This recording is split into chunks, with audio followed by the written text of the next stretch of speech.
ಅಯ್ಯೋ ಸರ್, ಈ ಸಲ ಮಜಾ ಟಾಕೀಸ್ ಶುರುವಾಗಿದೆ. ನೀವು ಏನಕ್ಕೆ ಈ ಸಲ ಮಜಾ ಟಾಕೀಸ್ ಮಾಡ್ತಾ ಇಲ್ಲ ಅಂತ ಜನರಿಗೆ ತುಂಬಾ ಒಂದು ಪ್ರಶ್ನೆ ಆಗಿದೆ. ಇಲ್ಲ, ಫಸ್ಟ್ ಸೀಸನ್ ಎಲ್ಲ ನಾವು 600 ಎಪಿಸೋಡ್ ಸೀಸನ್ ಅಂತಲ್ಲ, 6 ವರ್ಷ, ಸುಮಾರು 6 ವರ್ಷ ನಾವು ಆ್ಯಕ್ಟ್ ಫಸ್ಟ್ ದಿನ ತೊಗೊಂಡು ಸುಮ್ಮನೆ ಡಿಸ್ಟರ್ಬ್ ಮಾಡೋಣ. ಓಕೆ, ಕ್ವಶನ್ ಕೇಳಿವ್ರೆ ಸರ್. ಈ ಸಲ ಜನರಿಗೆಲ್ಲ ಏನಂದ್ರೆ ಒಂದು ಪ್ರಶ್ನೆ, ಈ ಸಲ ನೀವು ಮಜಾ ಟಾಕೀಸ್ ಅಲ್ಲಿ ಏನಾದ್ರು ಮಾಡ್ತಿದ್ದಾರೆ ಸರ್ ಮೇನ್? ಇಲ್ಲ, ಫಸ್ಟ್ ನೀವು ನೋಡಿದ್ದೀರಾ ಮಜಾ ಟಾಕೀಸು 600 ಚಿಲ್ಲರೆ ಎಪಿಸೋಡ್ಸ್ ಆಯಿತು. ಕಂಟಿನ್ಯೂಸ್ಲಿ ಫಾರ್ 6 years ಅದನ್ನು ಮುಂದುವರ್ಸಿದ್ವಿ. ಮತ್ತು ಅದ್ಭುತವಾದ ಹಿಟ್ ಆಯಿತು. ಮತ್ತು ಇಡೀ ಕರ್ನಾಟಕದ ಮನೆ ಮಾತಾಯಿತು, ಮನೆ ಮನೆಗಳು ತಲುಪಿತು ಮತ್ತು ಯಶಸ್ಸಾಯಿತು. ಅಲ್ಲಿ ವರಲಕ್ಷ್ಮಿ ಇದ್ದರು, ಅದು ನಮ್ಮ ಅಪರ್ಣ ಅವರು, ಶ್ವೇತಾ ಚೆಂಗಪ್ಪ ಇದ್ದರು, ರೆಮೋ ಇದ್ದರು, ಮಂಡ್ಯ ರಮೇಶು, ಅಫ್ಕೋರ್ಸ್ ನಮ್ಮ ಕೇಂದ್ರ ಬಿಂದು ಕ್ಯಾಪ್ಟನ್ ಸೃಜನ್ ಲೋಕೇಶ್ ಇದ್ದರು, ಮತ್ತು ನಾನು ನಾನು ಲಂಕೇಶ್ ಮತ್ತು ಲೋಕೇಶ್ ಕಾಂಬಿನೇಷನಲ್ಲಿ 600 ಚಿಲ್ಲರೆ ಎಪಿಸೋಡು, ದೊಡ್ಡ ಯಶಸ್ವಿ, ಒಳ್ಳೆ ಒಂದು TRP ಇರೋಂಥ ಕಾರ್ಯಕ್ರಮ, ನಂಬರ್ 1 TRP ಇರೋಂಥ ಕಾರ್ಯಕ್ರಮ ಆಯಿತು. ಆ ಒಂದು ಸಮಯದಲ್ಲೂ ನಾನು ಮಧ್ಯ ಬ್ರೇಕ್ ತೊಗೊಂಡು 2 ಸಿನಿಮಾ ಮಾಡಿದೆ. ಒಂದು ಹಿಂದಿ ಸಿನಿಮಾ ಮಾಡಿದೆ, ಒಂದು ಕನ್ನಡ ಸಿನಿಮಾ ಮಾಡಿದೆ, ರವಿ ಸರ್ ಜೊತೆ ಸಿನಿಮಾ ಮಾಡಿದೆ. ತುಂಬ ಕಷ್ಟ ಆಗ್ತಾಯಿತ್ತು ಅವಾಗ, ಯಾಕಂದರೆ ಒಬ್ಬ ನಿರ್ದೇಶಕ ಆದಮೇಲೆ ನಾವು ಪ್ರತಿಯೊಂದು ಶಾರ್ಟು, ಪ್ರತಿಯೊಂದು ಸೀನು ನಾವು ಸಿನಿಮಾದಲ್ಲಿ ಇರಬೇಕಾಗುತ್ತೆ.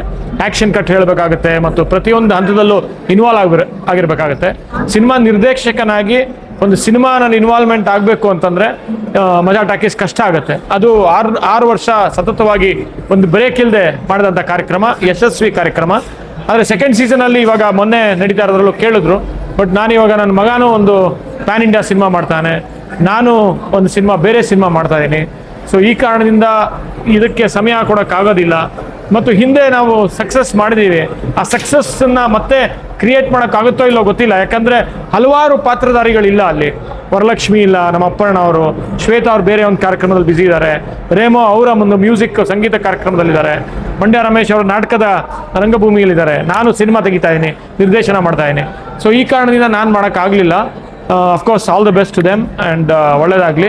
ಬಟ್ ನಾನು ಅದಕ್ಕೆ ಸಮಯ ಕೊಡೋಕೆ ಆಗಲಿಲ್ಲ ಅಂತ ಒಂದೇ ಕಾರಣಕ್ಕೆ ನಾನು ಅದನ್ನ ಮಾಡೋಕ್ಕಾಗಲಿಲ್ಲ. ಸರ್, ಒಂದು ಮಜಾ ಟಾಕೀಸ್ ಅಲ್ಲಿ ನೀವು ಇದ್ರೇನೆ ಒಂದು ಕಡೆ ಫುಲ್ ನಿಮ್ಮ ವಿಡಿಯೋಗೆಲ್ಲ ಫುಲ್ ಕಮೆಂಟ್ ಆಗ್ತಿದ್ದಾರೆ, ಏನಕ್ಕೆ ಇಲ್ಲ, ಹಲವಾರು ಜನ ಅದನ್ನು ಕೇಳ್ತಾ ಇದ್ದಾರೆ. ಹಲವಾರು ಜನ ಸರ್ ನೀವು ಇರಬೇಕು ಅಲ್ಲಿ ಕೂತ್ಕೊಂಡು, ನಿಮ್ಮ ಒಂದು ಮುಖ ಮತ್ತು ನಗು ಮತ್ತು ತಮಾಷೆ ಮತ್ತು ವಿಡಂಬನೆ ಮತ್ತು ಹಾಸ್ಯ ಅದೆಲ್ಲ ತುಂಬ ಚೆನ್ನಾಗಿತ್ತು ಅಂತ. But even I am missing it. But ಸಮಯ ಕೊಡೋಕ್ಕಾಗಲಿಲ್ಲ. ಆದರೆ ನಾನು ಹಲವಾರು ನಮ್ಮ ಸ್ನೇಹಿತರಿಗೆ ಹೇಳೋದೇನು ಅಂದರೆ, ಯಾಕೆ ಮಾಡ್ತಾ ಇಲ್ಲ ಅನ್ನೋದು ಬೆಟ್ರು, ಯಾಕೆ ಮಾಡ್ತಾ ಇದ್ದೀರಾ ಅಂತ ಕೇಳಿಲ್ಲ. ಅದು ಕೇಳೋಕ್ಕೂ ಮುಂಚೆ ನಾವು ಅದರಿಂದ ಹೊರಗೆ ಬಂದಿದ್ದು ಮತ್ತು ಸಿನಿಮಾ ಮಾಡ್ತಾ ಇರೋದು ಎಲ್ಲೋ ಒಂದು ಕಡೆ ಒಂದು ಸಮಾಧಾನ ಕೊಡುತ್ತೆ.